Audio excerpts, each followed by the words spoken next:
everybody, welcome to Kimmel's Irish Pub. Time for another movie review. Tonight's movie, The Pod Generation. So in a not too distant future, some tech giant or technology company enables you to have your pregnancy in a disconnected pod kind of thing. So instead of, I guess, carrying it in your belly, it's detachable. The womb is detachable, and so this is basically a story of a man and a woman, probably a husband and wife, or expecting parents at the very least, who now go through this and do it with a detachable womb. Very interesting. Emilia Clarke is in it. Everybody loves her. And Chiwetel Ejiofor. You know him. He's been in a lot of different things. I'm just butchering his name. But that's all I recognize. And it is 5.6 on IMDb, but only 406 people rated it so far. I found it on, I believe it was Redbox, but it's on Amazon Prime now. But I think I got the notification either from Redbox or Vudu. But who knew about this one? Not me. So I'm going to check it out. That's my job. Well, that's not. It's more my hobby than a job. I don't get paid. So, so let me do what I do and let you know what I think. Stick around, I'll be back.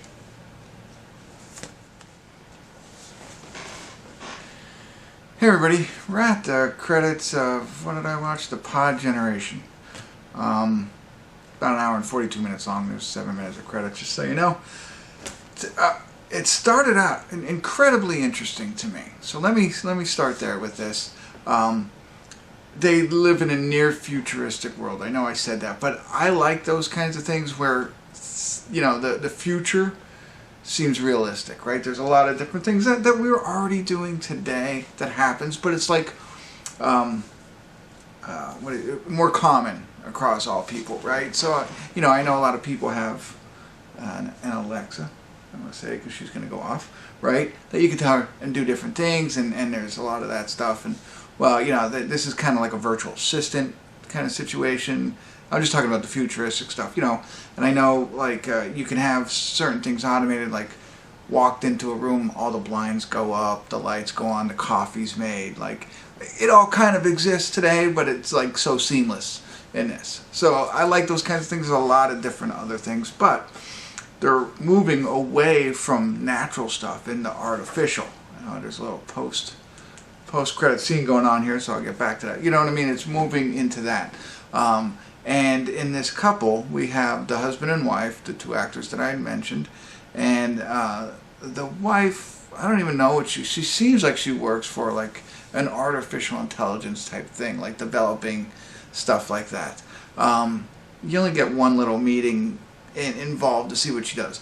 But the husband's a botanist, right? So he's doing with trees and wildlife and flowers, but it seems as though, like, where they kind of live, and I know this is kind of like, I don't know, it doesn't sound like I know what I'm talking about, because I really don't. I'll get to that. But where they live, it seems like they're enclosed, and like there's not as many trees, there's not as many things for this botanist, and he's trying to hold on to the natural world order that exists out there, and she's a little bit more open-minded, if you will. So anyway, come to the point where they want to have a baby, but they have this company, and this is where it really got interesting for me. They have a company, and where they could take the woman's egg and the sperm and the father's sperm or the male sperm and create a baby. I mean, we know about that, right? But they put it into a pod or an egg-looking thing and raise the baby there, right? Instead of the woman having to carry it, so it's like she doesn't have to go through all of the 9 months of pregnancy by carrying it. The baby's right there, again, made from them, and they can monitor it, and they have it all connected, and you can go in and see the heart rate. You can feed it certain different kinds of food from your app, and you can play it music, and you can do all these different things to ensure that the baby's getting the best experience ever as it's growing for those 9 months, and then you can, imagine, like, that really becomes interesting, an interesting concept. And that's what really drew me into this. I'm like, wow, because that's probably possible, if not now, in the near future, that this could really happen. They even carry it around like pretending like they're kind of like they carry the egg in like a satchel kind of thing. All that kind of stuff. They have a little screen where you can look at it for a little bit and stuff. So really kind of like, I don't know, you know, it takes away the natural childbirth piece of it and the whole pregnancy piece, but you still get your baby, you know, and maybe, you know, like the best version of the baby possible, you know, in a sense, you know. It's kind of crazy to think about. So I love that concept just because it's thought-provoking. And I thought Emilia Clarke was interesting in this. She's different. I've seen one other movie with her in, and I know she was in Game of Thrones, but I can't make it through Game of Thrones. I'm sorry. Don't cancel me just because of that, but I've tried multiple times. Maybe I'll get back to it. But in there, I've seen her in that, and that's like, okay. And then the other movie I saw her in was like, oh, all right. Now this one, it just seemed different than my impression of her. Really good in what she did. I enjoyed her character. I enjoyed his character. And I enjoy this concept. However, it even comes down to, like, he doesn't want to do it, obviously, because he's, like, holding on to that natural world order, as I said, and she does, and so it creates a little thing there. And then they ultimately, as IMDb, decide to move forward with it. He gets on board with it, she gets on board with it, so everything's happy. But at that point, it became very boring to me. I couldn't hold my interest anymore. At all. And I don't know why. Like, I was bought in. It wasn't like you know, and I just found myself on my phone pretty much the rest of the movie. And I don't think I really missed much. You know, so part of the rest of the plot, because as you can imagine, it's like, okay, what else is going to happen? Well, so now they're dealing with raising a baby in a pod kind of thing until it gets born. And everything that goes along with that. And it's some of the stuff that happens through a normal childbirth kind of, you know, I don't know, kind of happens, listen in and all that stuff.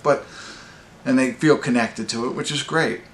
But then the company who is doing this all kind of holds the rights to everything. So there's a little bit more involved in what they had really thought. Like, you would think that, okay, I get my pod and that's it. But no, they have all these requirements and expectations and certain things that you have to do that they don't make clear, but when you sign a contract, it's on there. So they got to deal with all that.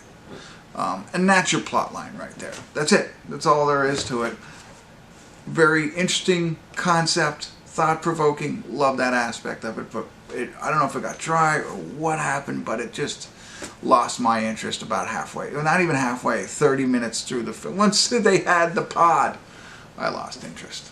And I can't pinpoint anything, but that's what I thought. I was like disappointed that I actually turned on this movie because of that. You know, if somebody just wanted to call me and say, hey, here's a thought-provoking idea, great. There was nothing that came after that that was like, oh, I didn't even think about that, except for the company being able to do whatever they want. Like, you know, there's other things that you can think of, but didn't come out in this movie. Anyway, I'm blabbering now. I apologize. But starts hot and then dribbles off. So that's what I got for you. It's probably a 5. And I know the other thing I like, talked about this a couple of different times. But, you know, even Dominic and I talked about it. Like, I want to create a rating system. So anybody who comes up with that, if you're still with me, thank you. Rating system. That's just, I always do 1 through 10 because that's what IMDb does, and I'll still do that. But I want to come up with Kimmel's Irish Pub rating system. You know, Kimmel's Irish Pub based on beer, that kind of stuff, and talked about maybe, you know, how many beers would it take me to get through this movie? You know, then it's like a 10. You know, on a scale of 1 beer to 10 beers because it just wasn't that good, or you know, maybe it should be the other way. Like, hey, I would continue to watch this movie, so I would end up drinking 10 beers. I don't know. I can't think of it. I still haven't been able to formulate and solidify that. So, for you creative people out there, if you think of something, let me know. I know a little ask for help at the end of this one, but again, for me, I wouldn't recommend buying it. Maybe wait. I like the actors, and what everybody did was great. It's just how I feel about it. So, very thought-provoking. That's it. I'm rambling. Thanks for tuning in. I don't know if I was helpful or not, but at least I had somebody to talk to. Kimmel's Irish Pub.